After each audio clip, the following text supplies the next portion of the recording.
Daniel had always been skeptical about urban legends. He believed they were just stories meant to scare children or keep people from doing reckless things. But that changed one fateful night when he received a phone call that would haunt him forever. It started on a rainy evening. Daniel was home alone watching a horror movie with the lights dimmed. The wind howled outside, rattling the windows, and rain tapped incessantly against the glass like impatient fingers. His phone buzzed beside him, displaying an unknown number. Thinking it was a spam call, he ignored it. But then it rang again. And again. Annoyed, he finally answered. "Hello?" Silence. Then a whisper. "Don't hang up. You're being watched." Daniel frowned. "Who is this?"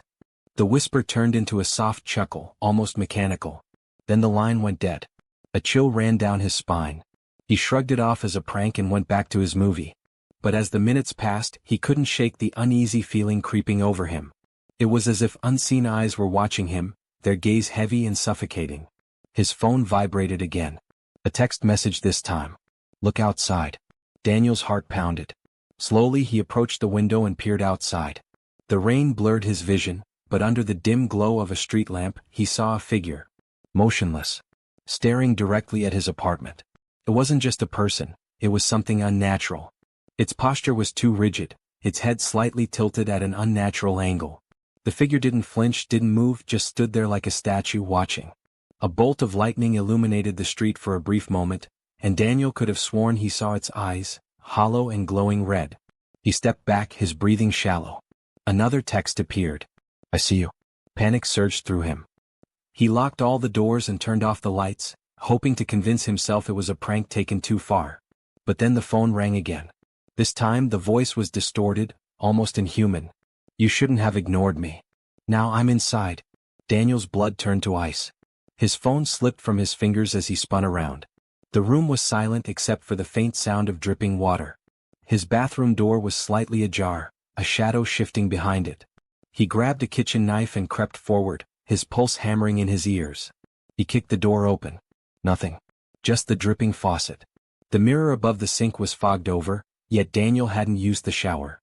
As he reached out to wipe the surface, letters began forming before his eyes, appearing as if scratched from within the glass. Too late. His phone buzzed once more. A final message. Too slow. See you soon. A cold breath brushed against his neck. He turned sharply, but the world went black before he could scream. The next morning Daniel was missing.